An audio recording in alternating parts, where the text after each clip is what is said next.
Hello दोस्तों, कैसे हो आप सब लोग। एक बार फिर से आप सभी का स्वागत है हमारे चैनल बीट द नीट में। और आज जो होने वाला है वो है आपकी Hindi biology chapter 6 molecular basis of inheritance की ऑडियो बुक। ये चैप्टर लेंदी है और ये चैप्टर बहुत बहुत बहुत इंपॉर्टेंट है क्योंकि इसमें बहुत सारे इंपॉर्टेंट टॉपिक्स हैं हमारे replication, transcription, translation, operon and बहुत सारी चीज़ें ऐसी हैं जो आपके नीट एग्जाम को लेकर के, जो आपके बोर्ड एग्जाम को लेकर के आपके लिए बहुत ज़्यादा ज़रूरी हैं।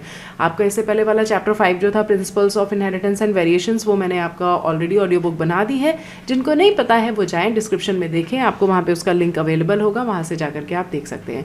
बच्चों, आप लोग रोज़ आते हैं, रोज़ कमेंट करते हैं, रोज़ मेरी ऑडियो बुक्स को सुनते हैं, तो प्लीज़ अब चैनल को सब्सक्राइब भी कर लीजिए और अपने दोस्तों को भी बताइए कि भाई यहाँ पे एक ऑडियो बुक्स आपको इस तरह से अवेलेबल हैं जो कहीं और आपको नहीं मिल रही हैं। एंड मुझे आप लोग कमेंट सेक्शन में ये भी सजेस्ट करते रहिएगा कि आपको नेक्स्ट चैप्टर कौन सा चाहिए, क्योंकि आपकी डिमांड को पूरी करने के लिए ही मैंने यहाँ पे ये ऑडियो बुक्स बनानी स्टार्ट की हैं। तो चलिए टाइम वेस्ट नहीं करते हैं, जल्दी से शुरू करते हैं। अध्याय 6 वंशागति के आणविक आधार यानी मॉलिक्यूलर बेसिस ऑफ इनहेरिटेंस। पिछले अध्याय में आपने वंशागति प्रतिरूपों के आनुवंशिक आधार के बारे में पढ़ा है। मेंडल के नियमों के प्रतिपादन तक वे कारक जो वंशागति के प्रतिरूप को नियंत्रित करते हैं उनके बारे में कोई जानकारी नहीं थी। 100 वर्षों बाद अनुमानित आनुवंशिक पदार्थ का पता चल पाया। अधिकतर जीवों में यह आनुवंशिक पदार्थ डीएनए यानी डीऑक्सीराइबो न्यूक्लिक एसिड था। कक्षा 11 में आप पढ़ चुके हैं कि न्यूक्लिक एसिड न्यूक्लियोटाइड का बहुलक है। सजीवों में 2 प्रकार के न्यूक्लिक एसिड मिलते हैं, deoxyribo nucleic acid and ribo nucleic acid यानी कि आरएनए। अधिकतर जीवों में आनुवंशिक पदार्थ डीएनए होता है। कुछ विषाणुओं में आरएनए आनुवंशिक पदार्थ के रूप में मिलता है, लेकिन यह अधिकतर वाहक के रूप में कार्य करता है। आरएनए के अन्य और भी अतिरिक्त कार्य हैं। यह अनुकूलक, संरचनात्मक व कुछ स्थितियों में उत्प्रेरक अणु का कार्य करता है। न्यूक्लियोटाइड्स की संरचना व एकल इकाइयों से जुड़कर न्यूक्लिक एसिड बहुलक बनने के बारे में आप पहले ही कक्षा 11 में पढ़ चुके हैं। इस अध्याय में डीएनए की संरचना, इसकी प्रतिकृति, डीएनए से आरएनए का निर्माण की विधि, अनुलेखन, आनुवंशिक कूट यानी कि जेनेटिक कोड जो प्रोटीन्स में अमीनो एसिड्स के क्रम को निर्धारित करते हैं, और ये सारा आपको कहाँ पे मिलता है, क्लास 11th के बायोमॉलिक्यूल्स वाले चैप्टर में। प्रोटीन संश्लेषण यानी कि ट्रांसलेशन प्रक्रिया व इनके नियंत्रण के प्रारंभिक आधार के बारे में पढ़ेंगे। पिछले दशक में मानव जीनोम में स्थित पूर्ण न्यूक्लियोटाइड्स क्रमों के निर्धारण से जीनोमिक्स के नए महाकल्प को आरंभ हुआ।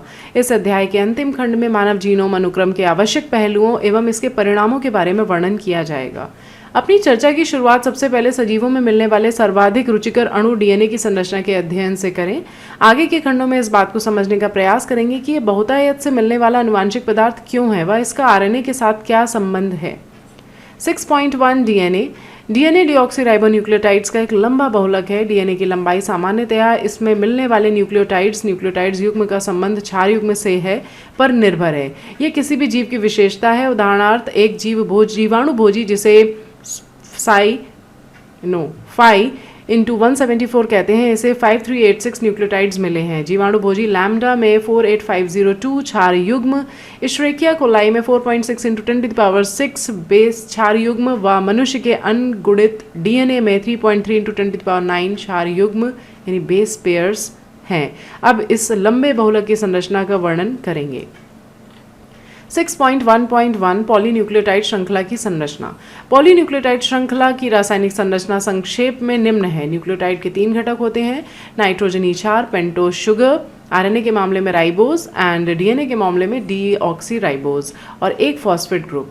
नाइट्रोजनस बेस 2 प्रकार के होते हैं, प्यूरिन्स जिसमें आपके एडेनिन एंड ग्वानिन आते हैं, दूसरा होता है पिरिमिडीन्स जिसमें आपके साइटोसिन, यूरेसिल एवं थाइमिन आते हैं। साइटोसिन डीएनए एवं आरएनए दोनों में मिलता है, जबकि थाइमिन सिर्फ आपका डीएनए में मिलता है। थाइमिन के स्थान पर यूरेसिल आरएनए में पाया जाता है।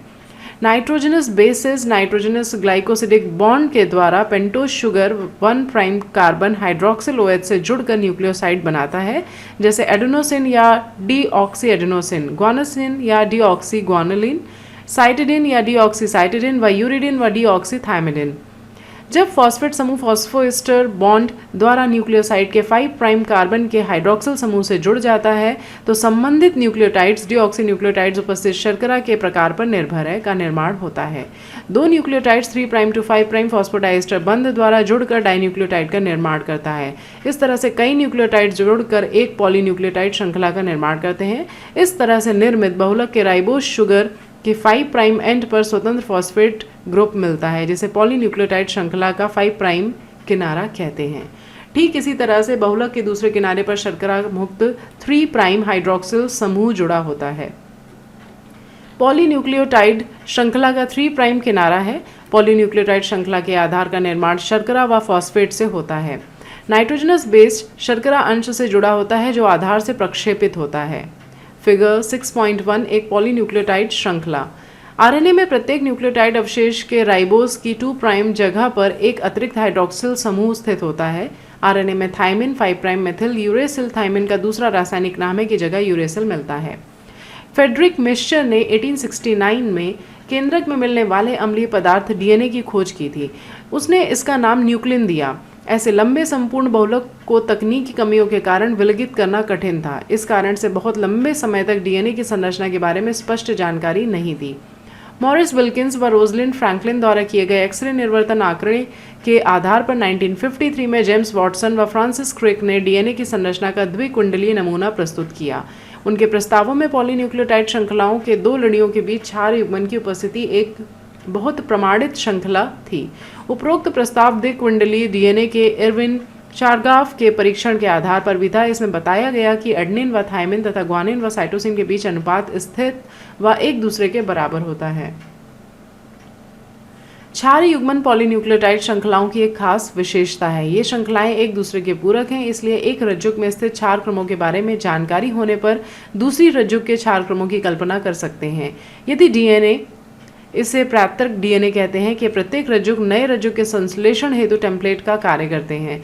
इस तरह से द्विरज्जुकीय यानी डबल स्ट्रैंडेड डीएनए, जिसे संतति डीएनए कहते हैं, का निर्माण होता है, जो पैतृक डीएनए अणु के समान होते हैं। इस कारण से आनुवांशिक डीएनए की संरचना के बारे में बहुत स्पष्ट जानकारी मिल सकी। डबल स्ट्रैंडेड डीएनए की संरचना की खास विशेषताएं हैं का ये 2 पॉलीन्यूक्लियोटाइड श्रृंखलाओं का बना होता है, जिसका आधार शर्करा फॉस्फेट का बना होता है व क्षार भीतर की ओर प्रक्षेपी होता है। हाँ, दोनों श्रृंखलाएं प्रति समानांतर ध्रुवणता रखती हैं।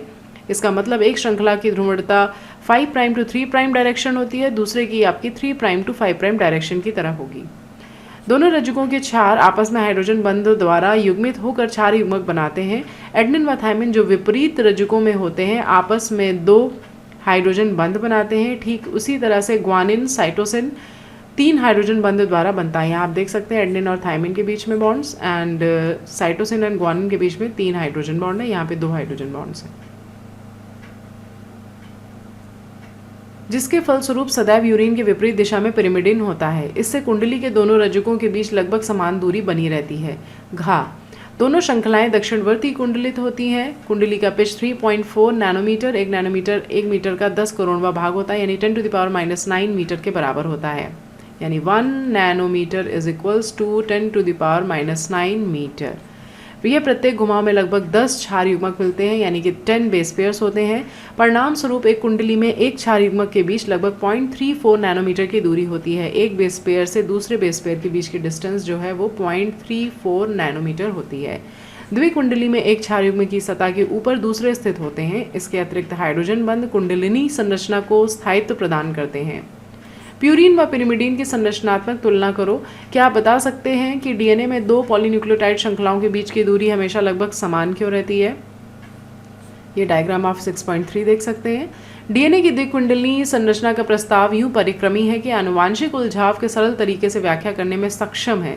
शीघ्र ही आणविक जीव विज्ञान में फ्रांसिस क्रिक ने मूल सिद्धांत सेंट्रल डोग्मा का विचार प्रस्तुत किया, जिससे स्पष्ट है कि आनुवांशिक सूचनाओं का बहाव डीएनए से आरएनए व इससे प्रोटीन की तरह रहता है, यानी डीएनए से आरएनए और आरएनए से प्रोटीन। यहाँ पे आप देख सकते हैं डीएनए से डीएनए का बनना आपका रेप्लिकेशन है और डीएनए से एमआरएनए का बनना आपका ट्रांसक्रिप्शन है एंड आपका एमआरएनए से प्रोटीन का बनना आपका ट्रांसलेशन है, और ये आपका सेंट्रल डोग्मा है। कुछ विषाणुओं में उपरोक्त बहराव के विपरीत दिशा आरएनए से डीएनए की तरफ भी होता है। क्या तुम इस प्रक्रम के लिए एक साधारण नाम का सुझाव कर सकते हो? इसे रिवर्स ट्रांसक्रिप्शन कहा जाता है, और इसमें जो एंजाइम होता है आरएनए से जब डीएनए बनता है तो that is the process reverse transcription, और इसमें जो एंजाइम यूज होता है दैट इज रिवर्स ट्रांसक्रिप्टेज।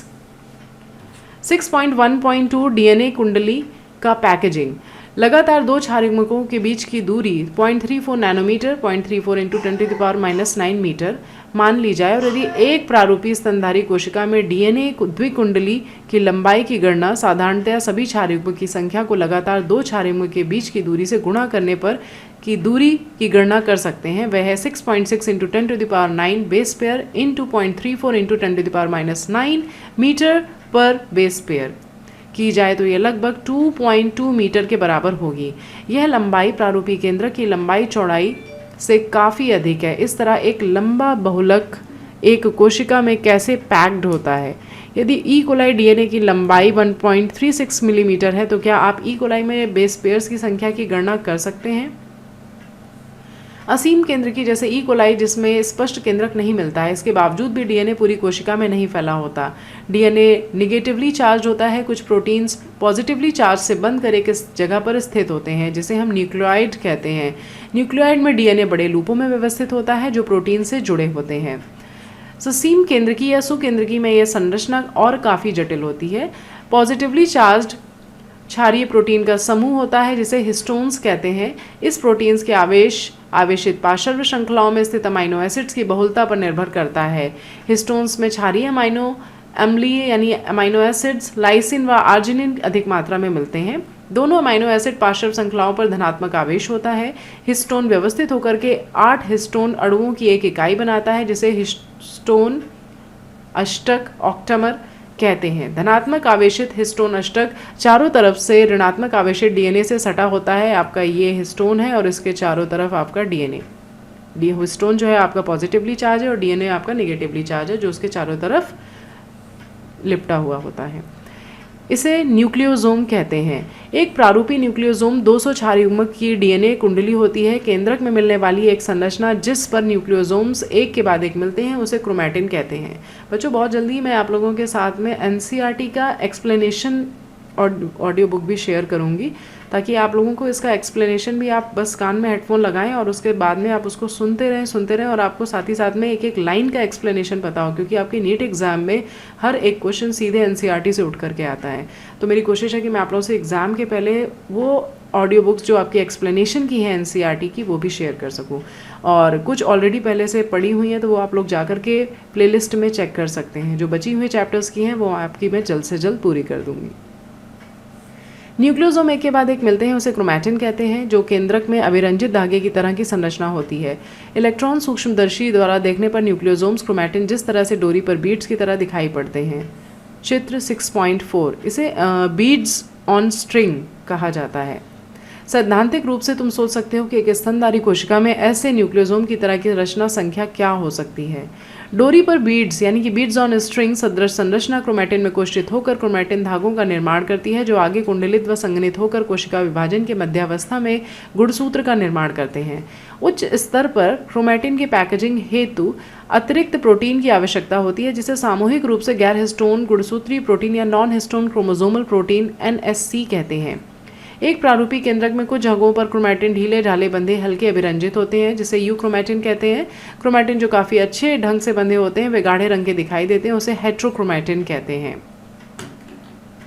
6.2 आनुवांशिक पदार्थ की खोज। मेस्चर द्वारा न्यूक्लिन व मेंडल के वंशागति सिद्धांतों तथा एक लंबे समय के बाद यह सिद्ध व ज्ञात हो सका है कि डीएनए आनुवांशिक पदार्थ के रूप में कार्य करता है। आनुवांशिक वंशागति के आणविक आधार की खोज 1926 में हुई। Gregor Mendel, Walter Sutton, Thomas Hunt Morgan व अन्य दूसरे वैज्ञानिकों की पूर्व खोजों के आधार पर स्पष्ट हो गया कि गुणसूत्र अधिकतम कोशिकाओं के केंद्रक से मिलता है। लेकिन इस प्रश्न का उत्तर नहीं मिल सका कि कौन सा अणु वास्तव में आनुवांशिक पदार्थ है। रूपांतरीय सिद्धांत वर्ष 1928 में फ्रेडरिक ग्रिफिथ ने स्ट्रेप्टोकोकस न्यूमोनी जीवाणु जो निमोनिया के लिए जिम्मेदार है के साथ कई प्रयोगों से रूपांतरण की अच्छी ढंग से व्याख्या की थी। उनके प्रयोगों के दौरान एक सजीव जीव के प्राकृतिक रूप में परिवर्तन हो गया। जब स्ट्रेप्टोकोकस न्यूमोकोकस जीवाणु के संवर्धन प्लेट पर वृद्धि करता है तब इसकी कुछ चिकनी चमकीली कॉलोनी S व दूसरी सक्ष कॉलोनी R S स्ट्रेन और R स्ट्रेन निर्माण होता है। यह S प्रभेद के जीवाणु में श्लेष्मा यानी बहुशर्कराइड युक्त आवरण होता है जबकि R प्रभेद में यह आवरण नहीं होता है। एस प्रभेद उग्र से संक्रमित चूहे निमोनिया संक्रमण से मर जाते हैं, जबकि आर प्रभेद द्वारा निमोनिया नहीं होता है। यहाँ पर आप देख सकते हैं। ग्रिफिथ ने जीवाणु को गर्म करने पर उन्हें मृत पाया। उसने पाया कि गर्म करने पर मृत ऐसे प्रभेद जीवाणु को चूहे में प्रवेश कराने से उसकी मृत्यु नहीं हो पाई, लेकिन जब उससे गर्म करने से मृत एस व सजीव और जीवाणु के मिश्रण को चूहे में प्रवेश कराया, तब चूहे की मृत्यु हो गई। इस मृत चूहे से उसने सजीव एस जीवाणु को विलगित किया। यहाँ पर आप दोनों देख सकते हैं। ग्रिफिथ ने बताया कि आर प्रभेद जीवाणु ताप मृत एस प्रभेद जीवाणु द्वारा रूपांतरित किए गए। यह रूपांतरित कारक ताप मृत एस प्रभेद से आर प्रभेद में स्थानांतरित होने से इसमें चिकनी बहुशर्कराइड आवरण का निर्माण होता है, जिससे यह उग्र रूप में परिवर्तन हो जाता है। यह निश्चित ही अनुवांशिक पदार्थ के स्थानांतरण के कारण हो पाता है। इन प्रयोगों से अनुवांशिक पदार्थ के जीव रासायनिक प्रकृति के बारे में नहीं बताया जा सकता है। रूपांतरित सिद्धांत के जीव रासायनिक लक्षण। ओसवाल्ड एबेरी, कॉलिन मैक्लॉयड व मैकलिन मैककॉर्टी 1933 से 44 के कार्य के पहले ऐसा समझा जाता था कि अनुवांशिक पदार्थ प्रोटीन है। ग्रिफिथ के सभी प्रयोगों के आधार पर रूपांतरित सिद्धांत की जीव रासायनिक प्रकृति के बारे में पता चला। ताप मृत एस कोशिकाओं में जैव रसायनों, प्रोटीन, डीएनए, आरएनए आदि को अलग कर यह पता लगाने के लिए यह शोधित किया गया कि इनमें से कौन सा आर कोशिका को एस कोशिका में रूपांतरित करने में सहायक होता है। उन्होंने इस बात का पता लगाया कि एस जीवाणु को केवल डीएनए ही आर जीवाणु को रूपांतरित कर सकता है। उन्होंने इस बात का भी पता लगाया कि प्रोटीन पाचक एंजाइम प्रोटीएजेस व आरएनए पाचक एंजाइम आरएनएज इस रूपांतरण को प्रभावित नहीं करते, इसलिए रूपांतरित पदार्थ प्रोटीन या आरएनए नहीं है। डीएनए से पाचन के बाद रूपांतरण प्रक्रिया बंद हो जाती है। इससे स्पष्ट है कि डीएनए ही रूपांतरण के लिए जिम्मेदार है। इससे उन्होंने निष्कर्ष निकाला कि अनुवांशिक पदार्थ डीएनए है, लेकिन इस बात से सभी जीव विज्ञानी सहमत नहीं थे। डीएनएज व डीएनएज के बीच में क्या कोई अंतर है? 6.2.1 अनुवांशिक पदार्थ डीएनए है। डीएनए अनुवांशिक पदार्थ है। इसके बारे में सुस्पष्ट प्रमाण अल्फ्रेड हर्शे व मार्था चेज ने 1952 के प्रयोगों से प्राप्त हुआ। उन्होंने इन विषाणुओं पर कार्य किया जो जीवाणु को संक्रमित करते हैं, जिसे जीवाणु भोजी कहते हैं। जीवाणु भोजी जीवाणु से चिपकते हैं और अपने अनुवांशिक पदार्थ को जीवाणु कोशिका में भेजते हैं। जीवाणु कोशिका विषाणु के अनुवांशिक पदार्थ को अपना समझने लगते हैं, जिससे आगे चलकर अधिक विषाणुओं का निर्माण होता है। हर्शे व चेज ने इस बात का पता लगाने के लिए प्रयोग किया कि विषाणु से प्रोटीन या डीएनए निकलकर जीवाणु में प्रवेश करता है। उन्होंने कुछ विषाणुओं को ऐसे माध्यम पर पैदा किया जिसमें से एक को विकिरण सक्रिय फास्फोरस व दूसरे विषाणुओं को विकिरण सक्रिय सल्फर पर वृद्धि किया गया था। जिस विषाणु को विकिरण सक्रिय फास्फोरस की उपस्थिति में पैदा किया, उसमें विकिरण सक्रिय डीएनए पाया गया, जबकि विकिरण सक्रिय प्रोटीन नहीं था, क्योंकि डीएनए में फास्फोरस होता है, प्रोटीन नहीं। ठीक इसी तरह से विषाणु जिसे विकिरण सक्रिय सल्फर की उपस्थिति में पैदा किया गया, उनमें विकिरण सक्रिय प्रोटीन पाई गई। डीएनए विकिरण सक्रिय नहीं था, क्योंकि डीएनए में सल्फर नहीं मिलता है। विकिरण सक्रिय जीवाणु भोजी ई कोलाई जीवाणु से चिपक जाते हैं। जैसे संक्रमण आगे बढ़ता है, जीवाणु को सम्मिश्रक में हिलाने से विषाणु आवरण अलग हो जाता है। जीवाणुओं को अपकेंद्रण यंत्र में प्रचकरण कराने से विषाणु कण जीवाणुओं से अलग हो जाते हैं। जो जीवाणु विकिरण सक्रिय डीएनए रखने वाले विषाणु से संक्रमित हुए थे, वे विकिरण सक्रिय रहे। इससे स्पष्ट है कि जो पदार्थ विषाणु से जीवाणु में प्रवेश करता है वह डीएनए है। जो जीवाणु उन विषाणुओं से संक्रमित थे जिनमें विकिरण सक्रिय प्रोटीन था, वे विकिरण सक्रिय नहीं हुए। इससे संकेत मिलता है प्रोटीन विषाणु से जीवाणु में प्रवेश नहीं करता है। इस कारण से अनुवांशिक पदार्थ डीएनए ही है जो विषाणु से जीवाणु में जाता है। चित्र 6.5 यहाँ आप देख सकते हैं।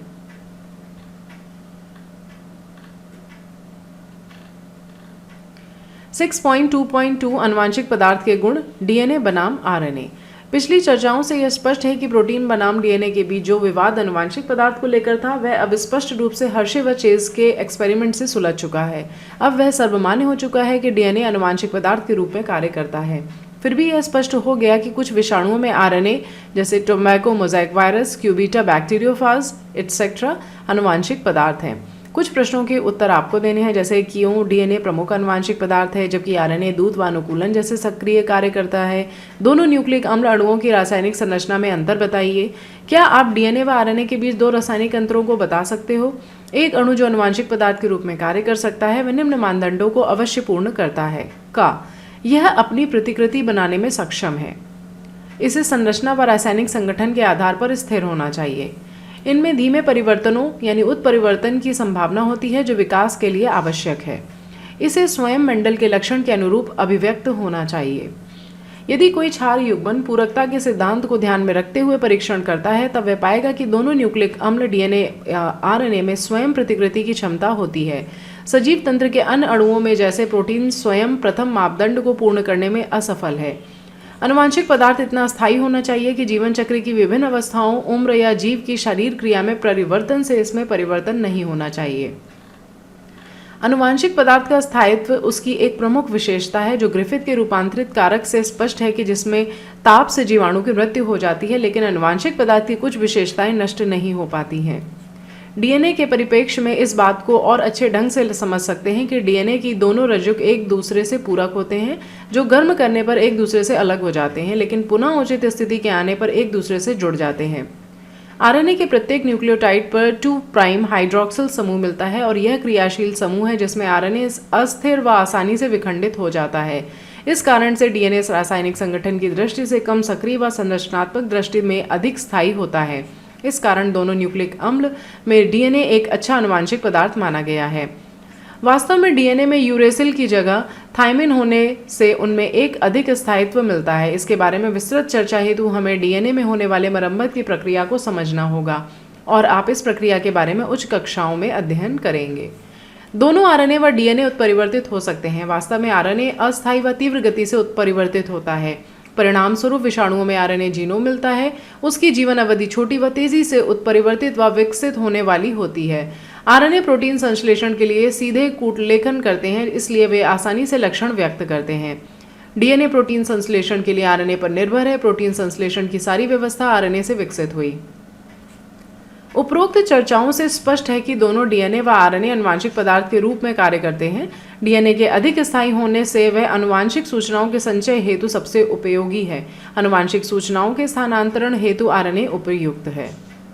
6.3 आरएनए संसार। पूर्ववर्ती चर्चाओं से तत्काल एक प्रश्न उठता है कि प्रथम आनुवांशिक पदार्थ कौन सा है। इस अध्याय में रासायनिक विकास के बारे में विस्तृत रूप से वर्णन किया जाएगा, लेकिन संक्षेप में कुछ तथ्यों व बिंदुओं को हम अवश्य उजागर करेंगे। आरएनए पहला आनुवांशिक पदार्थ था। अब बहुत पर्याप्त प्रमाण है कि जीवन के आवश्यक प्रक्रमों जैसे उपापचयी, स्थानांतरण, संबंधन आदि का विकास आरएनए से हुआ। आरएनए आनुवांशिक पदार्थ के साथ एक उत्प्रेरक। जैविक तंत्र में कुछ ऐसी महत्वपूर्ण जैव रासायनिक अभिक्रियाएं हैं जो आरएनए उत्प्रेरक द्वारा उत्प्रेरित की जाती हैं और प्रोटीन एंजाइम का इसमें कोई योगदान नहीं है। आरएनए उत्प्रेरक के रूप में क्रियाशील लेकिन अस्थायी है। इस कारण से आरएनए के रासायनिक रूपांतरण से डीएनए का विकास हुआ, जिससे यह अधिक स्थायी है। डीएनए के द्विरज्जुकों व पूरक रज्जुकों के कारण इनमें मरम्मत प्रक्रियाओं के विकास से अपने में होने वाले परिवर्तनों के प्रति प्रतिरोधी है। 6.4 प्रतिकृति। डीएनए के द्विकुंडली रचना के प्रतिपादन के साथ ही वाटसन व क्रिक ने तत्काल डीएनए की प्रतिकृति की योजना प्रस्तुत की। यदि उनके मूल कथनों को उद्धृत किया जाए तो वह इस प्रकार है। विशिष्ट युग्मन की जानकारी के बाद आनुवांशिक पदार्थ के नए रूप के निर्माण की प्रक्रियाओं के बारे में तत्काल प्रतिपादन करने से बचा नहीं जा सकता। वाटसन व क्रिक 1953। उपरोक्त योजना से स्पष्ट है कि दोनों रज्जुक अलग होकर टेम्पलेट के रूप में कार्य कर नए पूरक रज्जुकों का निर्माण करते हैं। प्रतिकृति के पूर्ण होने के बाद जो डीएनए अणु बनता है उसमें एक पैतृक व नई निर्मित लड़ी रज्जुक होते हैं।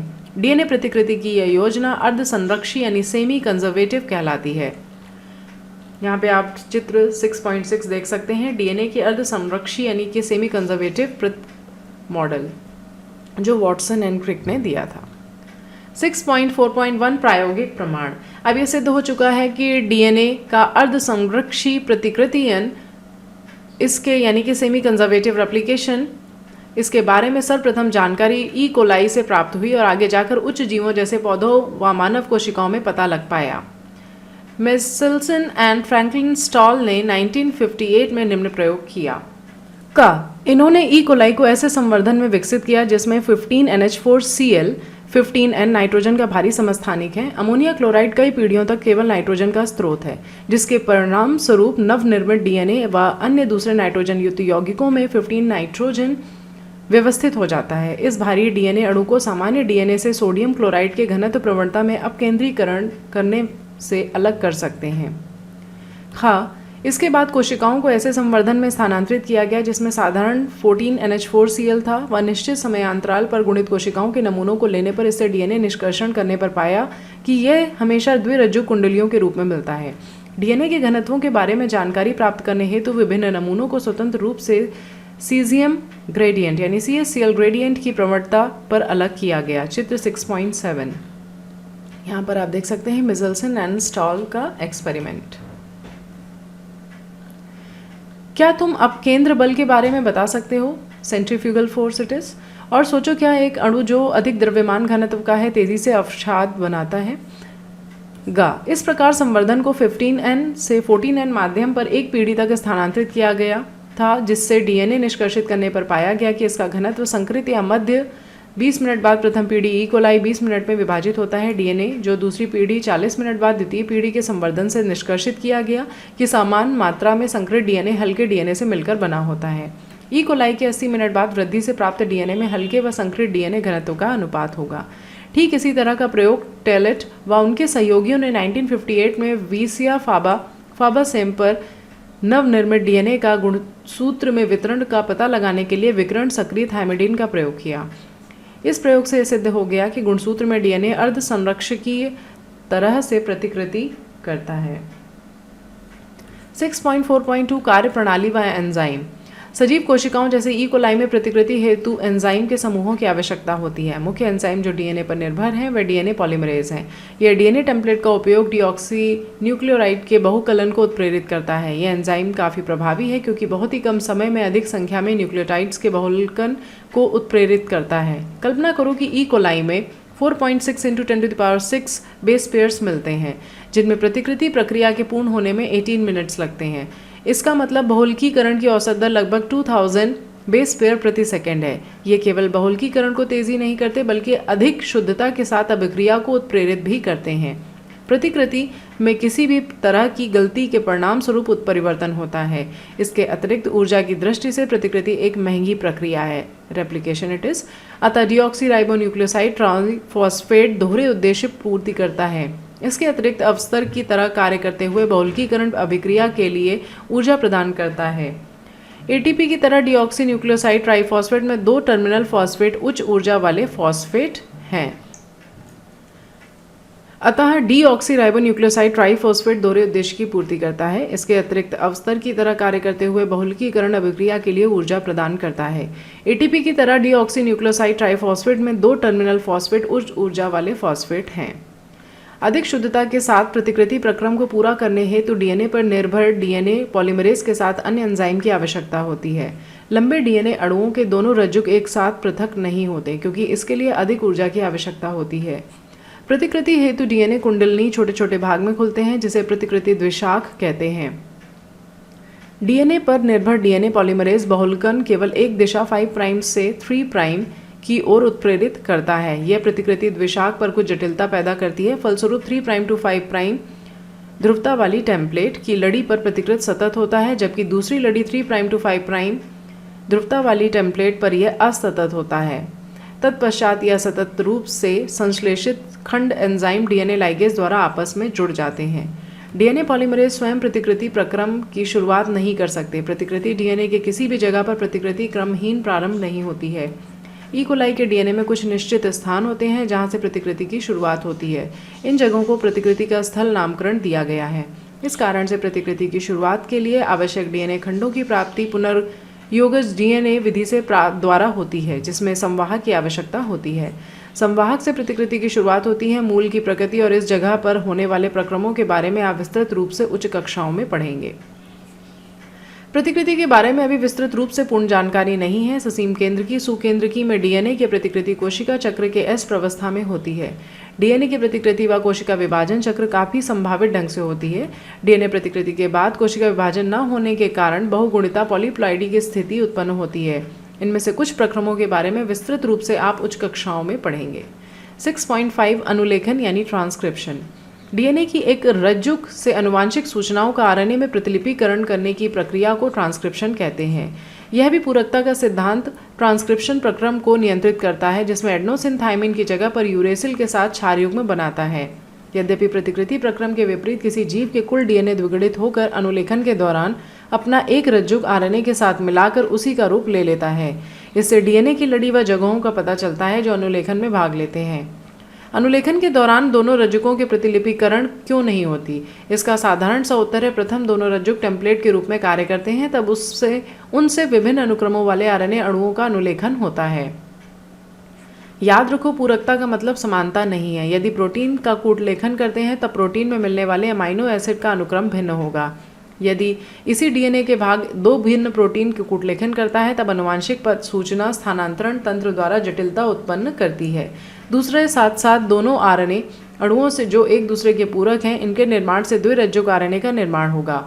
इससे आरएनए के प्रोटीन में अनुलेखन नहीं हो पाता है और अनुलेखन का प्रयास व्यर्थ जाता है। 6.5.1 अनुलेखन इकाई। डीएनए में अनुलेखन इकाई के मुख्यतया 3 भाग होते हैं, प्रमोटर, स्ट्रक्चरल जीन और टर्मिनेटर।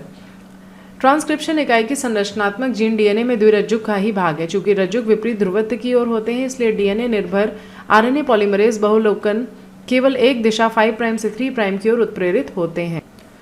रज्जुक जिसमें ध्रुवत्व 3 प्राइम टू 5 प्राइम की ओर है वह टेम्पलेट के रूप में कार्य करते हैं, इसलिए यह टेम्पलेट रज्जुक कहलाता है। दूसरी लड़ी जिसमें ध्रुवत्व 5 प्राइम टू 3 प्राइम व अनुक्रम आरएनए जैसा होता है, थाइमिन के अलावा इस जगह पर यूरेसिल होता है, अनुलेखन के दौरान स्थानांतरित हो जाता है। यह रज्जुक जो किसी भी चीज़ के लिए कूटलेखन नहीं करता है, कूटलेखन रज्जुक कहलाता है। सभी उपर्युक्त बिंदु जो अनुलेखन इकाई के भाग हैं, कूटलेखन रज्जुक से बने होते हैं। उन बिंदुओं की व्याख्या के लिए अनुलेखन इकाई के परिकल्पित अनुक्रमों के नीचे दिखाया गया है। 3 प्राइम यहाँ पर और 5 प्राइम टू 3 प्राइम दोनों टेम्पलेट्स आप देख सकते हैं। उपरोक्त डीएनए से अनुलेखित आरएनए के अनुक्रमों को क्या आप लिख सकते हो? उन्नायक व समापक तथा किनारे पर स्थित संरचनात्मक जीन अनुलेखन यानी कि प्रमोटर और टर्मिनेटर व स्ट्रक्चरल जीन ट्रांसक्रिप्शन इकाई बनाते हैं। संरचनात्मक जीन के 5 प्राइम एंड पर उन्नायक स्थित होता है यानी प्रमोटर स्थित होता है। यह डीएनए अनुक्रम है जिसमें आरएनए पॉलीमरेज जुड़ता है और अनुलेखन इकाई में स्थित उन्नायक टेम्पलेट व कूटलेखन रज्जुक का निर्धारण करता है। टर्मिनेशन कूटलेखन रज्जुक व 3 प्राइम किनारे पर स्थित होता है। इसके अनुलेखन प्रक्रम की समाप्ति का निर्धारण होता है। इसके अतिरिक्त उन्नायक के प्रति प्रवाह व अनुप्रवाह की तरफ नियामक अनुक्रम होते हैं। इन अनुक्रमों की कुछ विशेषताओं के बारे में जब जीन अभिव्यक्ति नियमन के बारे में वर्णन होगा तब जानकारी दी जाएगी। यहाँ पर आप जीन का स्ट्रक्चर देख सकते हैं। ये आपका प्रमोटर है, ये आपका स्ट्रक्चरल जीन्स है और ये आपका टर्मिनेटर है। यहाँ पर आपका पॉलीमरेज आरएनए पॉलीमरेज आकर के बाइंड करता है। 6.5.2 अनुलेखन इकाई व जीन वंशागति की क्रियात्मक इकाई है। इसमें कोई संदेह नहीं है कि जीन डीएनए पर स्थित होते हैं। जीन को डीएनए अनुक्रम के शब्दों में साहित्यिक रूप से परिभाषित करना कठिन है। टीआरएनए व आरआरएनए अणु डीएनए अनुक्रम अंतरण के लिए कार्य करते हैं, उनसे भी जीन परिभाषित होता है। परिभाषा के अनुसार सिस्ट्रॉन डीएनए का वह खंड है जो पॉलीपेप्टाइड का कूटलेखन करता है। अनुलेखन इकाई में संरचनात्मक जीन मोनोसिस्ट्रॉनिक अधिकतर सुकेंद्री में, पॉलीसिस्ट्रॉनिक अधिकतर जीवाणु में यह असीम केंद्री हो सकता है। सुकेंद्रकी में मोनोसिस्ट्रॉनिक संरचनात्मक जीन मिलती है जिसमें अंतरापित कूटलेखन अनुक्रम पाए जाते हैं। सुकेंद्री में जीन विखंडित होते हैं। कूटलेखन अनुक्रम व अभिव्यक्त अनुक्रमों के व्यक्तिक एक्सॉन कहते हैं। व्यक्तिक के वे अनुक्रम हैं जो परिपक्व या संसाधित आरएनए से मिलते हैं। एक्सॉन व इंट्रॉन द्वारा अंतरापित होते हैं। अव्यक्तिक व मध्यवर्ती अनुक्रम परिपक्व व संसाधित आरएनए में नहीं मिलते हैं। डीएनए खंड के अर्थ में अंतरापित जीन व्यवस्था जीन की परिभाषा को जटिल बना देती है। लक्षण की वंशागति संरचनात्मक जीन के प्रमोटर व टर्मिनेटर द्वारा प्रभावित होते हैं। चूँकि कभी कभी नियामक अनुक्रम अस्पष्ट रूप से नियामक जीन कहलाते हैं, रेगुलेटर जीन, ना कि टर्मिनेटर। इसके बावजूद अनुक्रम किसी आरएनए व प्रोटीन का कूटलेखन नहीं करते हैं। 6.5.3 आरएनए के प्रकार व अनुलेखन का प्रक्रम। जीवाणु में मुख्यतः 3 प्रकार के आरएनए होते हैं, rRNA, messenger RNA, tRNA, transfer RNA, ribosomal RNA, rRNA. सभी 3 आरआरएनए कोशिका में प्रोटीन संश्लेषण के लिए आवश्यक हैं। एमआरएनए टेम्पलेट प्रदान करता है कि टीआरएनए अमीनो एसिड को लाने व आनुवांशिक कूट को पढ़ने के काम व आरआरएनए स्थानांतरण के दौरान संरचनात्मक व उत्प्रेरक की भूमिका निभाता है। जीवाणु में डीएनए पर निर्भर केवल एक आरएनए पॉलीमरेज होता है जो सभी प्रकार के आरएनए के अनुलेखन को उत्प्रेरित करता है। आरएनए पॉलीमरेज उन्नायक से जुड़कर अनुलेखन की शुरुआत यानी प्रारंभन करते हैं। ये ट्राइफॉस्फेट को क्रियाधार के रूप में प्रयोग कर पूरकता के नियम का अनुपालन करते हुए टेम्पलेट में बहुलकित हो जाता है। यह कुंडली को आगे खुलने व उसके दीर्घीकरण में सहायता करता है। केवल छोटी लंबाई वाला आरएनए एंजाइम से जुड़ता है। जब आरएनए पॉलीमरेज समापक किनारे पर पहुंच जाता है तब नवनिर्मित आरएनए व आरएनए पॉलीमरेज अलग हो जाते हैं। इसके परिणाम स्वरूप अनुलेखन का समापन हो जाता है। यह एक जिज्ञासापूर्ण प्रश्न है कि आरएनए पॉलीमरेज किस तरह से उन तीनों चरणों प्रारंभन, दीर्घीकरण व समापन को उत्प्रेरित करता है। केवल आरएनए पॉलीमरेज ही दीर्घीकरण प्रक्रिया को उत्प्रेरित करने में सक्षम है। यह स्थायी रूप से प्रारंभन कारक व समापन कारक से जुड़ जाता है। अनुलेखन की शुरुआत पॉलीमरेज के साथ जुड़ने से उसकी विशिष्टता में परिवर्तन के साथ होती है, जिससे या तो प्रारंभन या समापन होता है। चित्र 6.10 आप यहाँ पे देख सकते हैं। ये बैक्टीरिया में अनुलेखन की प्रक्रिया है। जीवाणु में सक्रिय दूत आरएनए के निर्माण में संसाधन की आवश्यकता नहीं होती है। वह अनुलेखन तथा स्थानांतरण एक कक्ष जीवाणु में कोशिका विलेय व केंद्रक में कोई अलगाव नहीं होता है। इसलिए कई बार स्थानांतरण दूत आरएनए के पूर्ण रूप से अनुलेखित होने के पहले ही प्रारंभ हो जाता है। फलस्वरूप अनुलेखन व स्थानांतरण जीवाणु में साथ साथ संपन्न हो सकता है। सुकेंद्रकी में दो अतिरिक्त जटिलताएं हैं।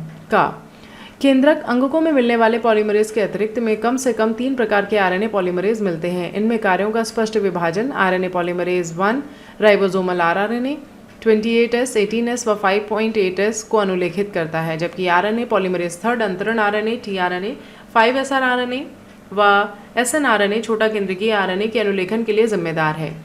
आरएनए पॉलीमरेज सेकेंड mRNA के पूर्ववर्ती HN आरएनए का अनुलेखन करते हैं। दूसरी जटिलता यह है कि प्रारंभिक अनुलेखन में व्यक्तिक व इंट्रॉन व एक्सॉन दोनों मिलते हैं और वे असक्रिय होते हैं। चूंकि ये एक प्रक्रम से गुजरता है जिसे हम स्प्लाइसिंग कहते हैं, जिसमें इंट्रॉन्स अलग हो जाते हैं व एक्सॉन्स एक निश्चित क्रम में आपस से जुड़ जाते हैं। HN आरएनए 2 अतिरिक्त प्रक्रियाओं आच्छादन व पुच्छन से होकर के गुजरता है, कैपिंग एंड टेलिंग। कैपिंग में एक असाधारण nucleotide methyl guanosine triphosphate HN RNA के 5' एंड पर जुड़ता है और टेलिंग में एडेनिन समूह 200 से 300 स्वतंत्र रूप से टेम्पलेट के 3' किनारे पर जुड़ जाता है। पूर्ण संसाधित HN आरएनए को अब दूत mRNA कहते हैं, जो स्थानांतरण हेतु केंद्रक में स्थानांतरित हो जाता है। उपरोक्त जटिलताओं के महत्व को अब समझने की आवश्यकता है। अंतरापित जीन व्यवस्था संभवतः जीनोम के पूर्व रूप को व्यक्त करता है। अव्यक्तिक की उपस्थिति पुराने समय की याद दिलाता है कि संबंधन की प्रक्रिया में आरएनए संसार की प्रभुता को व्यक्त करता है। वर्तमान समय में संजीव तंत्र में आरएनए निर्भर प्रक्रमों के बारे में समझने की अधिक आवश्यकता है। 6.6 आनुवांशिक कूट। प्रतिकृति व अनुलेखन के दौरान न्यूक्लिक अम्ल से दूसरे न्यूक्लिक अम्ल का प्रतिलिपिकरण होता है। इन प्रक्रमों की पूरकता के आधार पर समझना आसान है। स्थानांतरण की प्रक्रिया में आनुवांशिक सूचनाएं न्यूक्लियोटाइड के बहुलक से अमीनो अम्लों के बहुलक की ओर स्थानांतरित होती हैं। अमीनो एसिड्स के न्यूक्लियोटाइड में ना तो कोई पूरकता मिलती है और ना ही सैद्धांतिक रूप से इसके बारे में सोच सकते हैं। न्यूक्लिक एसिड आनुवांशिक पदार्थ में परिवर्तन से प्रोटीन के अमीनो एसिड में भी परिवर्तन हो जाता है। इस विचार के समर्थन हेतु पर्याप्त प्रमाण है। इससे आनुवांशिक कोड यानी जेनेटिक कोड की परिकल्पना का प्रतिपादन हुआ, जो प्रोटीन संश्लेषण के दौरान अमीनो एसिड के अनुक्रम को निर्धारित करते हैं। डीएनए की संरचना व आनुवांशिक पदार्थ के जैव रासायनिक प्रकृति का निर्धारण जितना उत्तेजनापूर्ण था, उससे ज्यादा आनुवांशिक कूट का अर्थ निकालना व प्रस्ताव करना चुनौतीपूर्ण था। सही अर्थों में इसके लिए विभिन्न क्षेत्रों के वैज्ञानिकों, भौतिकविद, कार्बनिक रसायनविद, जैव रसायनज्ञ व आनुवांशिकविद के सहयोग की आवश्यकता थी। जॉर्ज गेमो एक भौतिकविद थे जिनका विचार था कि यदि क्षार केवल 4 हैं तो इन 20 अमीनो एसिड का कूट लेखन किस रूप से होता है। अतः कूट के निर्माण में क्षारों का समूह बनता है। इनका विचार था कि सभी 20 अमीनो एसिड्स के कोड 3 न्यूक्लियोटाइड से बने होते हैं। यह बहुत ही ठोस विचार था, जिसमें 4⁻³ के प्रति उत्परिवर्तन समुच्चय से 64 कोडॉन्स का निर्माण हुआ। इनसे बनने वाले कोड आवश्यकता से अधिक थे। कोडॉन त्रिक होते हैं। इसका प्रमाण देना अत्यंत कठिन कार्य था। हरगोविंद खुराना ने निश्चित क्षारों, समबहुलक या सहबहुलक के समुच्चय युक्त आरएनए अणुओं के संश्लेषण की रासायनिक विधि का विकास किया था। प्रोटीन संश्लेषण हेतु मार्शल नीटनबर्ग की कोशिश स्वतंत्र तंत्र कूट का अर्थ निकालने में काफ़ी सहयोगी रही। सर वेटो ओकोवा एंजाइम पॉलीन्यूक्लियोराइड फॉस्फोरिलेज आरएनए को स्वतंत्र रूप से आरएनए का एंजाइम संश्लेषण से टेम्पलेट के निश्चित अनुक्रमों के साथ बहुलकित होने में सहायता प्रदान करता है। अंत में आनुवांशिक कूट को चेकरबोर्ड यानी पिनेट आरेख नीचे तालिका 6.1 में दिया गया है। अभी मैं आपको दिखाऊंगी। आनुवांशिक कूट की प्रमुख विशेषताएं हैं। प्रकूट त्रिक होता है। 61 प्रकूट अमीनो अम्ल का कूट लेखन करते हैं व 3 प्रकूट का कूट लेखन नहीं करते हैं। इसका कारण यह है कि रोध प्रकूट के रूप में कार्य करता है, यानी कि स्टॉप कोडॉन। एक प्रकूट केवल एक अमीनो एसिड का कोडिंग करता है, इस कारण से यह असंदिग्ध व विशिष्ट होता है। कुछ अमीनो एसिड का कूट लेखन एक से अधिक प्रकूटों द्वारा होता है, इस कारण से इन्हें अफासित कूट कहते हैं। प्रकूट दूध आरएनए में लगातार पढ़े जाते हैं, ये बीच में रुके हुए नहीं होते हैं। कूट लगभग सार्वभौमिक होते हैं, उदाहरणार्थ जीवाणु से मनुष्य में यू फेनिलएलनिन PHE का कूट लेखन करता है। इस नियम के कुछ अपवाद सूचकणिका प्रकूट व कुछ अधिक जंतुओं यानी प्रोटोजोआ में मिलता है। AUG दोहरा कार्य करते हैं, मेथियोनिन का कूट लेखन करता है, यह एक प्रारंभिक प्रकूट के रूप में कार्य करता है। Initiation codon. यदि एक दूध आरएनए में निम्न न्यूक्लियोटाइड अनुक्रम है तो इनके द्वारा कूट लिखित अमीनो अम्ल के अनुक्रमों की कल्पना करो। यहाँ पर आपको ये जेनेटिक कोडॉन्स दिए गए हैं। ये आपकी तालिका है जिसमें आपके सारे 20 अमीनो एसिड्स के जितने भी कोडॉन्स हैं वो दिखाए गए हैं। 6.6.1 उत्परिवर्तन व आनुवांशिक कूट। जीन व डीएनए के बीच आपसी संबंधों को उत्परिवर्तन द्वारा अच्छे ढंग से समझा जा सकता है। तुम उत्परिवर्तन और इसके प्रभाव के बारे में विस्तृत रूप से अध्याय 5 में पढ़ चुके हो। एक डीएनए के खंड में अधिक लोपन व पुनर्योजन के प्रभाव के बारे में आसानी से समझ सकते हो। इसके परिणाम स्वरूप जीन के कार्य की क्षति या वृद्धि होती है। बिंदु उत्परिवर्तन का एक प्रतिष्ठित उदाहरण बीटा ग्लोबिन श्रृंखला के जीन में एक क्षार युग्म में परिवर्तन के परिणाम स्वरूप अमीनो अम्ल अवशिष्ट ग्लूटामेट से वैलीन में परिवर्तित होता है। इसके परिणाम स्वरूप होने वाले रोग को दात्र कोशिका सुरक्तता यानी सिकल सेल एनीमिया कहते हैं। बिंदु उत्परिवर्तन के कारण संरचनात्मक जीन में एक क्षार के प्रवेश या विलोपन के बारे में नीचे दिए गए साधारण उदाहरण के द्वारा अच्छी तरह से समझ सकते हैं। इस कथन पर ध्यान दो जो निम्न शब्दों से बना है, जिसमें 3 वर्ण अनुवांशिक कूट की तरह मिलते हैं। Ram has red cap. यदि हैज़ व रेड के बीच अक्षर बी को डाला जाए तो कथन का पुनर्योजित किया जा सकता है, उसे निम्नवत पढ़ा जाएगा, राम हैज़ ब्री DCAP। ठीक उसी तरह से यहाँ पे आपको बाकी के उदाहरण दिखाए गए हैं। उपरयुक्त अभ्यास से निष्कर्ष बहुत स्पष्ट है। एक या दो क्षारों के निवेशन या विलोपन से निवेशन या विलोपन बिंदु के पढ़ने के प्रधार यानी रीडिंग फ्रेम में परिवर्तन होता है। यद्यपि ऐसे परिवर्तन का उल्लेख वाचान, प्रधार, निवेशन व विलोपन के रूप में किया जाता है। 3 या 3 क्षारों के गुणित निवेशन अथवा विलोपन से एक अथवा अनेक कोड तदनुसार एक अथवा अनेक अमीनो एसिड के वाचन प्राधार इस बिंदु के आगे अपरिवर्तित रहते हैं। 6.62 अंतरण आरएनए अनुकूलक अणु। कूट परिकल्पना के बहुत समय पहले से फ्रांसिस क्रिक के अनुसार कूट को पढ़ने व इसके अमीनो अम्ल से संबंधित रखने वाली एक क्रियाविधि है, क्योंकि अमीनो एसिड में कोई संरचनात्मक विशिष्टता नहीं होती जिससे कि ये कोडॉन्स को विशेष ढंग से पढ़ सके। इसके अनुसार एक अनुकूलतम अणु जो एक तरफ से कूट को पढ़ता है वह दूसरी तरफ से इससे विशिष्ट अमीनो अम्ल जुड़ जाते हैं। अंतरण आरएनए जिसे विलेय आरएनए यानी sRNA कहते हैं के बारे में जानकारी आनुवांशिक कूट से पहले थी, फिर भी अनुकूलक अणु के रूप में इसकी भूमिका के बारे में बाद में जानकारी मिल पाई। अंतरण आरएनए में एक प्रकूट एंटीकोडॉन होता है यानी फंदा होता है जिसमें कूट के पूरक क्षार मिलते हैं। इसमें एक अमीनो अम्ल स्वीकार्य छोर होता है जिससे यह अमीनो अम्ल से जुड़ जाता है। प्रत्येक अमीनो अम्ल के लिए विशिष्ट अंतरण आरएनए यानी tRNA होते हैं।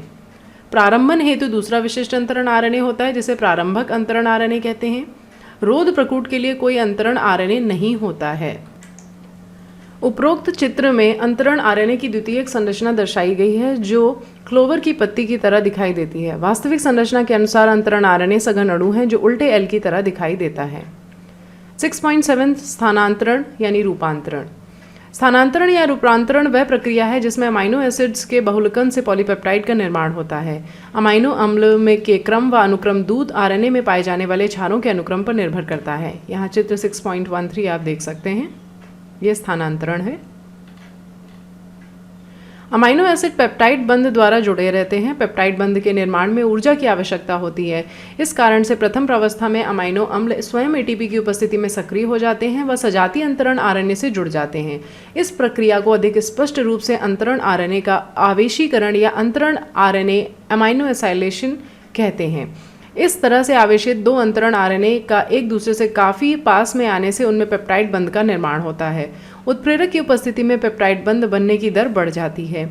कोशिकीय कारखाना जो प्रोटीन संश्लेषण के लिए आवश्यक है वह है राइबोसोम। राइबोसोम संरचनात्मक आरएनए व लगभग 80 विभिन्न प्रोटीनों से मिलकर बना होता है।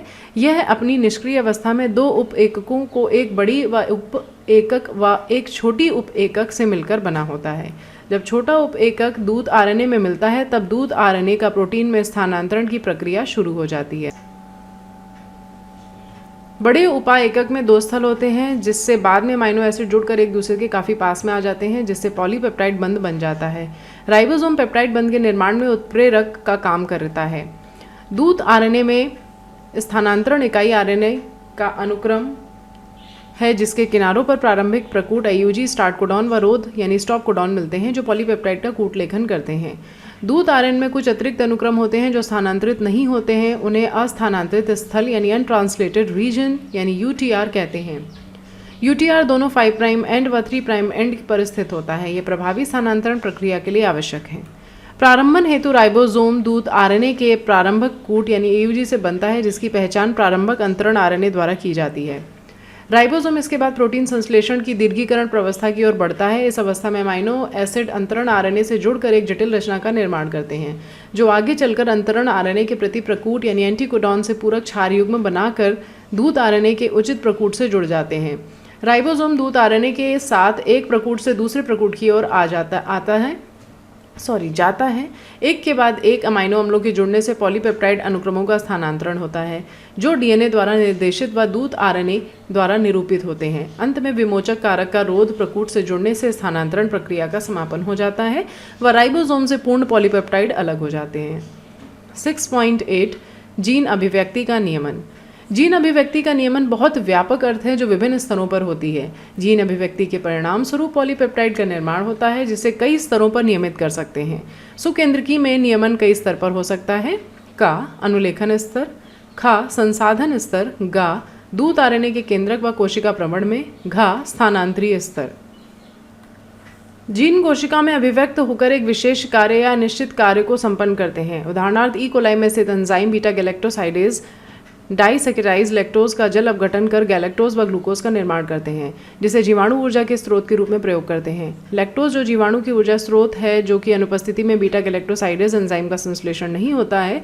इस कारण से साधारण शब्दों में कहा जाए तो यह एक उपापचयी शरीर क्रियात्मक व वातावरण स्थित है जो जीन की अभिव्यक्ति को नियमित करती है।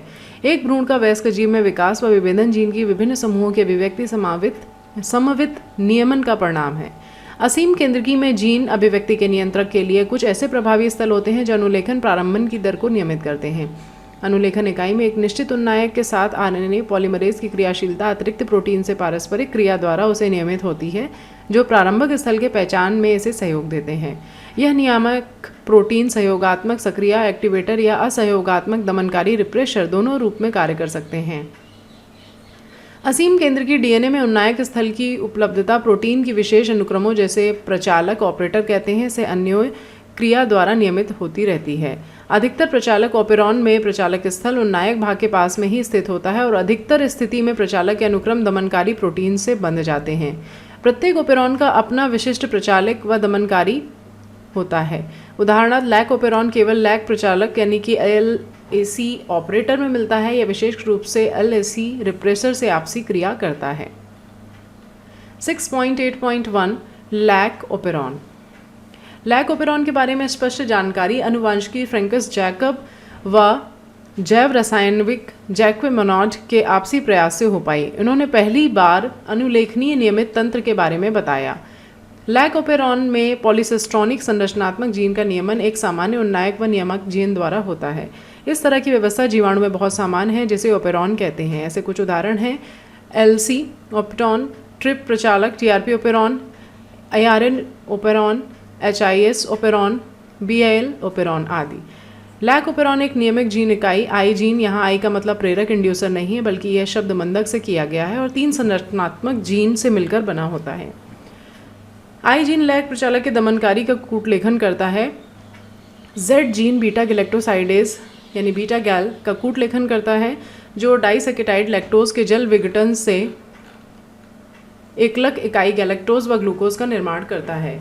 वाई जीन परमीएज का कूटलेखन करता है जो कोशिका के लिए बीटा गैलेक्टोसाइडेज की पारगम्यता को बढ़ाता है। जीन ए द्वारा ट्रांसएसिटाइलेज का कूटलेखन होता है। इस तरह से लैक ओपेरॉन के सभी तीनों जीन के उत्पाद लैक्टोज उपापचय के लिए आवश्यक हैं। दूसरे अन्य प्रचालकों के प्रचालक में उपस्थित जीन समान संबंधित उपापचयी पथ में एक साथ कार्य करते हैं। चित्र 6.14 यहाँ आप देख सकते हैं।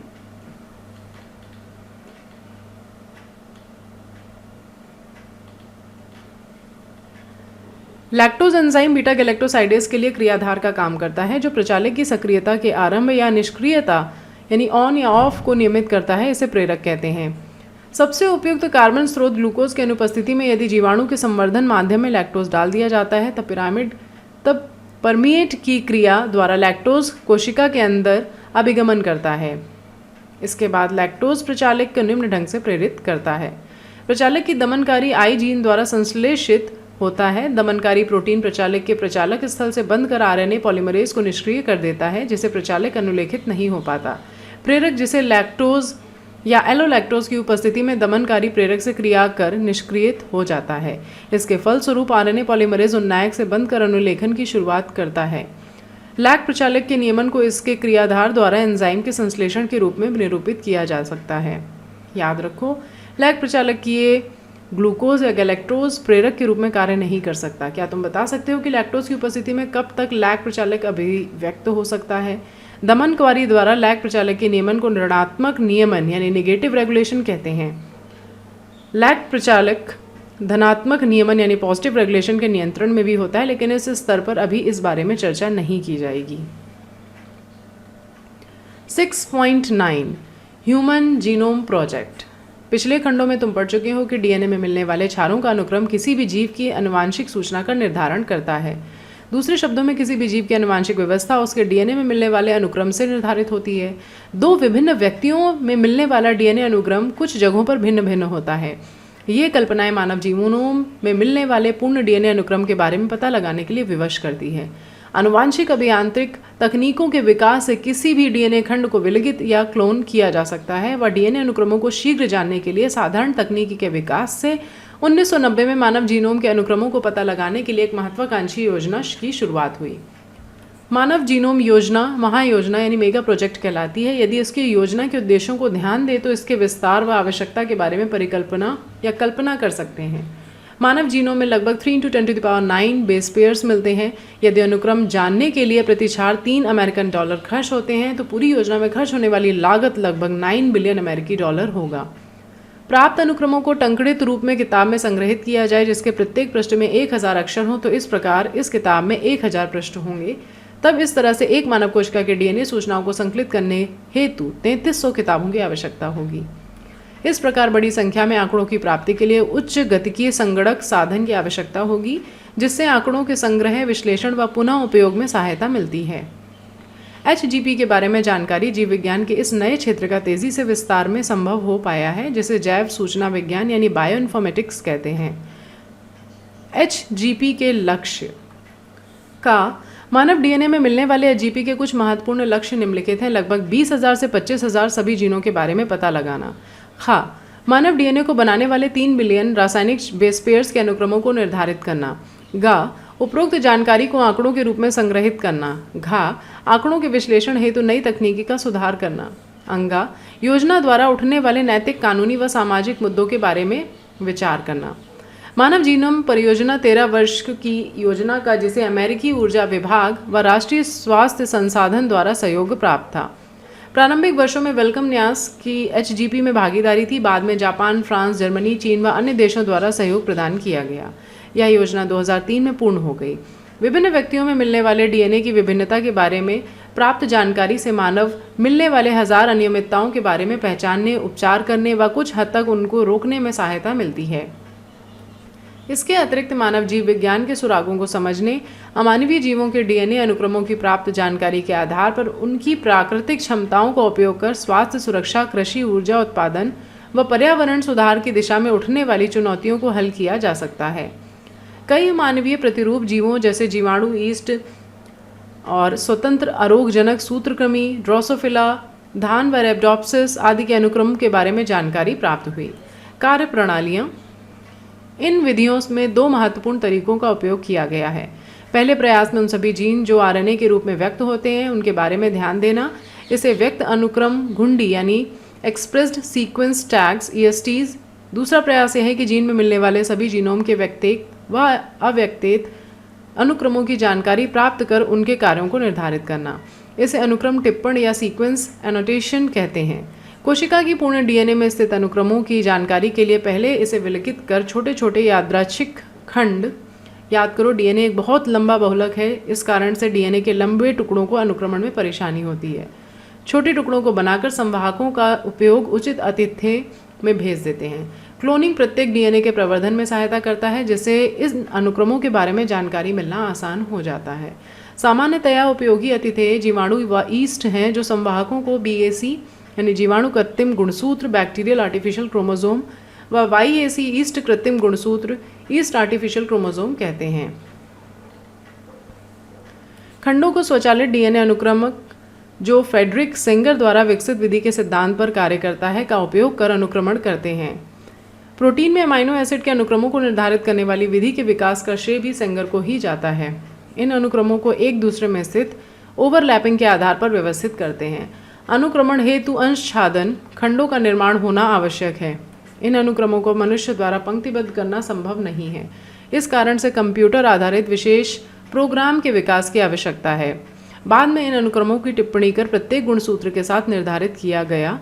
गुणसूत्र एक अनुक्रमण में मई 2006 के 24 गुणसूत्र में अंतिम था। 22 तीन लिंग गुणसूत्र XY के अनुक्रमण की आवश्यकता है। दूसरा चुनौतीपूर्ण कार्य जीनोम का आनुवांशिक व भौतिक नक्शे तैयार करना। बहुरूपी प्रतिबंधन एंडोन्यूक्लियस पहचान स्थल व दोहराए गए डीएनए के अनुक्रमों जिसे सूक्ष्म अनुसंघीय माइक्रोसैटेलाइट कहते हैं। 6.9.1 मानव जीनोम की मुख्य विशेषताएं। मानव जीनोम 3164.7 करोड़ क्षार युग्म मिलते हैं। औसतन प्रत्येक जीन में 3000 क्षार स्थित हैं, जिनके आकार में अधिक विभिन्नताएं हैं। मनुष्य को ज्ञात सबसे बड़े जीन डिस्ट्रोफिन में 2 करोड़ क्षार मिले हैं।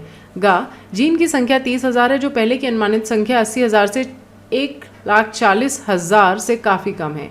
लगभग सभी 99.9% लोगों में मिलने न्यूक्लियोटाइड क्षार एक समान है। खोजी गई 50% से अधिक जीन के कार्य के बारे में जानकारी प्राप्त है। 2% से कम जीनोम प्रोटीन का कूट लेखन करते हैं। मानव जीनोम के बहुत बड़े भाग का निर्माण पुनरावृत्ति अनुक्रम द्वारा होता है। पुनरावृत्ति अनुक्रम डीएनए के फैले हुए भाग हैं, जिनकी कभी 100 कभी 1000 बार पुनरावृत्ति होती है, जिनके बारे में विचार है कि इनका सीधा कूट लेखन में कोई कार्य नहीं है, लेकिन इनसे गुणसूत्र की संरचना, गतिकी व विकास के बारे में जानकारी प्राप्त होती है। गुणसूत्र 1 में सर्वाधिक जीन 2968 व Y गुणसूत्र में सबसे कम जीन 231 मिलते हैं। वैज्ञानिकों ने मानव में लगभग 1.4 करोड़ जगहों पर अलग इकहरा क्षार SNPs एकल न्यूक्लियोटाइड बहुरूपता सिंगल न्यूक्लियोटाइड पॉलीमॉर्फिज्म जिसे SNPs कहा जाता है का पता लगाया।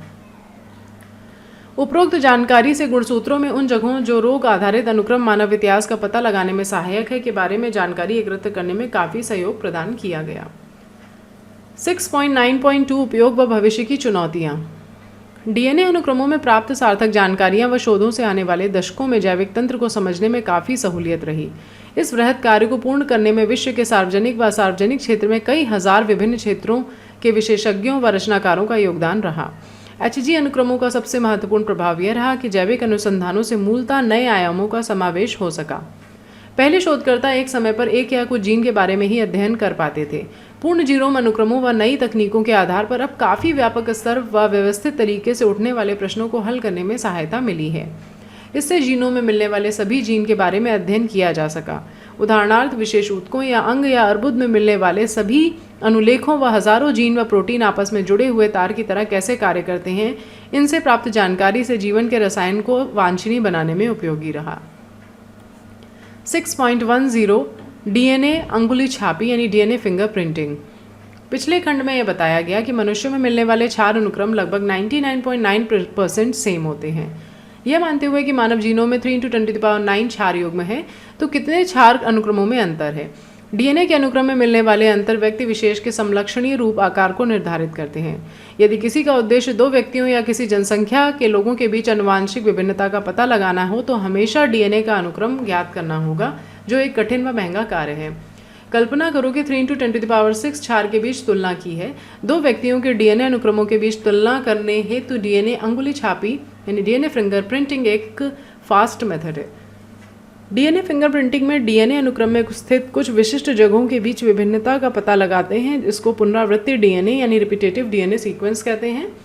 अनुक्रमों में डीएनए का छोटा भाग कई बार पुनरावृत्त होता है। इस पुनरावृत्ति डीएनए को जीनोमिक डीएनए के ढेर से अलग करने के लिए जो विभिन्न शिखर बनते हैं, घनत्व प्रवणता अपकेंद्रीकरण द्वारा अलग करते हैं। डीएनए ढेर एक बहुत बड़ा शिखर बनाता है, जबकि साथ में अन्य छोटे शिखर बनते हैं जिसे सैटेलाइट डीएनए कहते हैं।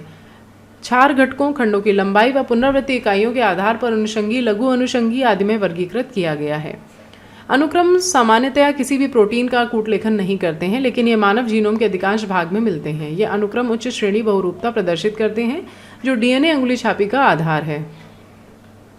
किसी भी व्यक्ति के विभिन्न ऊतकों से प्राप्त डीएनए में एक समान बहुरूपता मिलती है, जो न्यायालयीन उपयोग में एक पहचान औजार के रूप में उपयोगी है।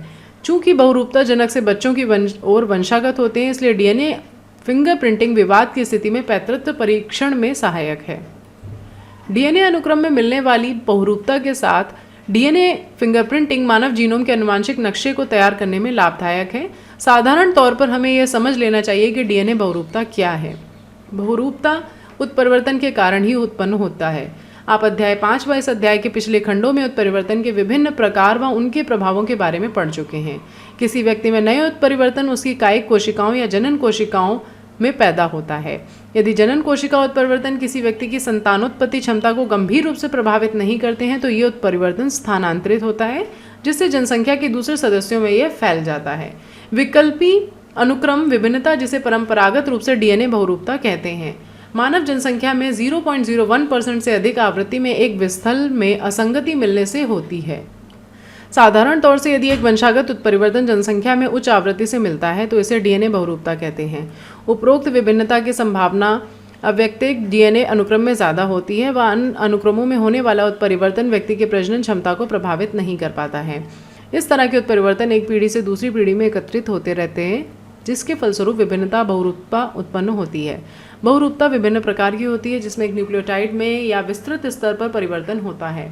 विकास व जाति उद्भवन में उपरोक्त बहुरूपता की बहुत बड़ी भूमिका होती है, जिसके बारे में आप उच्च कक्षाओं में विस्तृत रूप से पढ़ेंगे। डीएनए फिंगरप्रिंटिंग का प्रारंभिक विकास एलेक्स जेफरीज द्वारा किया गया था। इन्होंने अनुषंगी डीएनए को प्रोब के रूप में उपयोग किया, जिसमें काफ़ी बहुरूपता मिलती है। इसे अनुबद्ध पुनरावर्तक की विभिन्न संख्या के रूप में जानते हैं। तकनीक जैसा पहले उपयोग किया जा चुका है वह सर्दन ब्लॉट हाइब्रिडाइजेशन है, जिसमें विकिरण चिन्हित VNTR एक प्रोब के रूप में प्रयोग किया जाता है, जिसमें शामिल है डीएनए का विलगन, प्रतिबंधन एंटोन्यूक्लियस द्वारा डीएनए का पाचन, इलेक्ट्रोफोरेसिस द्वारा डीएनए खंडों का पृथक्करण, पृथक्कृत डीएनए खंडों का संश्लेषित झिल्ली जैसे नाइट्रोसेल्यूलोज या नायलॉन पर स्थानांतरण यानी ब्लॉटिंग, चिन्हित VNT और प्रोब का उपयोग करते हुए संकरण, स्विकिरणी चित्रण द्वारा संकरित डीएनए खंडों का पता लगाना। डीएनए अंगुली छापी चित्रीय प्रदर्शन 6.16 में दर्शाया गया है। यहाँ पे आप देख सकते हैं।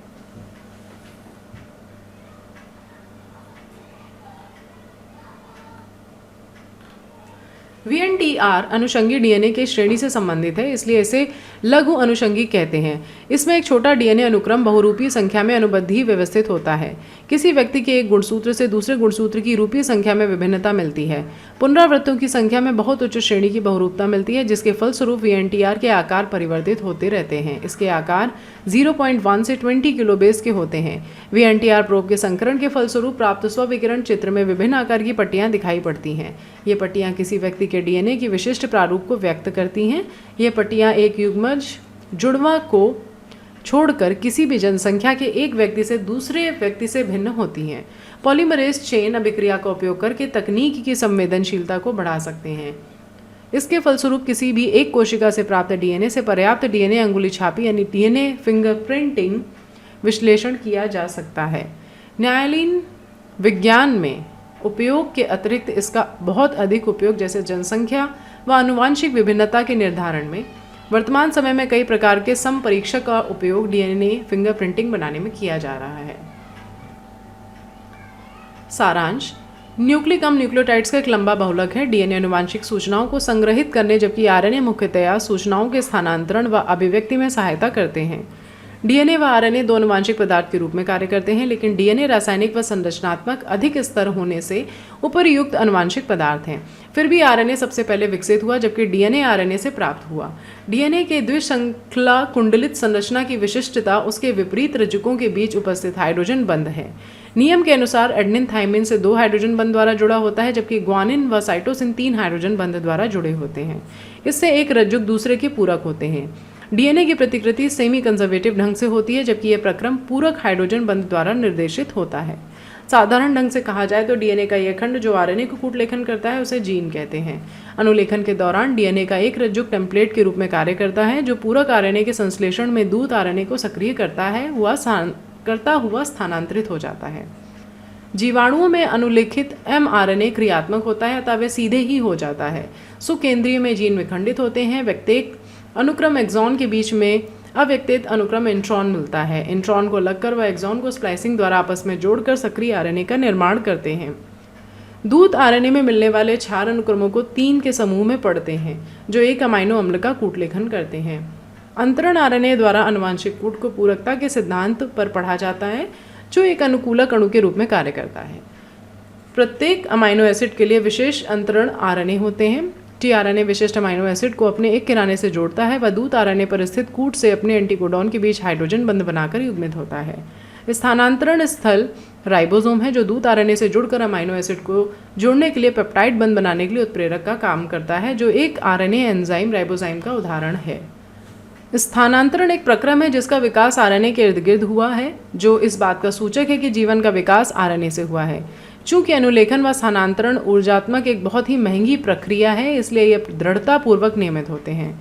अनुलेखन का नियमन जीन की अभिव्यक्ति के नियमन का प्रथम चरण है। जीवाणु में एक से अधिक जीन आपस में इस तरह से व्यवस्थित होते हैं कि वे एक इकाई के रूप में नियमित होते हैं, जिसे प्रचालक कहते हैं। लैकोपेरॉन जीवाणु में आदि रूप का प्रचालक है, जो लैक्टोज के उपापचय के लिए जीन के कूट लेखन के लिए उत्तरदायी है। प्रचालक के नियमन संवर्धन में उपस्थित लैक्टोज की मात्रा पर निर्भर करता है, जहां जीवाणु की वृद्धि होती है। इस कारण से इस प्रकार के नियमन को क्रियाधार द्वारा एंजाइम संश्लेषण के नियमन के रूप में देख सकते हैं। मानव जीनोम परियोजना एक वृहद योजना थी, जिसका उद्देश्य मानव जीनोम में स्थित सभी क्षारों का अनुक्रम करना था। इस परियोजना से बहुत नई सूचनाएं प्राप्त हुई। इस परियोजना के फलस्वरूप कई नए क्षेत्रों व अवसरों के रास्ते खुले। डीएनए अंगुली छापे में एक तकनीक है जिसमें डीएनए के स्तर पर एक जनसंख्या में स्थित विभिन्न लोगों के बीच विभिन्नता के बारे में पता लगाते हैं। यह डीएनए अनुक्रम में बहुरूपता के सिद्धांत पर कार्य करता है। इसका न्यायालयीन विज्ञान, अनुवांशिक विविधता व विकासीय जीव विज्ञान के क्षेत्र में अत्यधिक उपयोग है। और इसी के साथ ही आपका ये चैप्टर पूरा कंप्लीट हो गया। ये ऑडियो बुक आप लोगों को कैसी लगी मुझे कमेंट सेक्शन में ज़रूर बताइएगा। काफ़ी लेंदी था ये चैप्टर, बहुत टाइम लगा इसको रिकॉर्ड करने में, बट चलिए हमारी कोशिश थी कि एक ही ऑडियो बुक में आपको ये कंप्लीट चैप्टर मिल जाए, ताकि आपका सीक्वेंस मेंटेन रहे। तो अगर आपको लगे कि आपकी हेल्प कर रही है बच्चों, तो इसे आप लाइक ज़रूर करिएगा और अपने दोस्तों के साथ में ज़रूर शेयर करिएगा। तो मिलते हैं नेक्स्ट ऑडियो बुक में। चैप्टर का नेम देना मुझे मत भूलिएगा कमेंट सेक्शन में। जल्दी से बता दीजिएगा कि नेक्स्ट आपको कौन सा चैप्टर चाहिए, तो मैं उसकी ही ऑडियो बुक आपके लिए बनाऊंगी। सो चलिए, tata, bye bye, take care everyone, just stay tune with me, bye bye.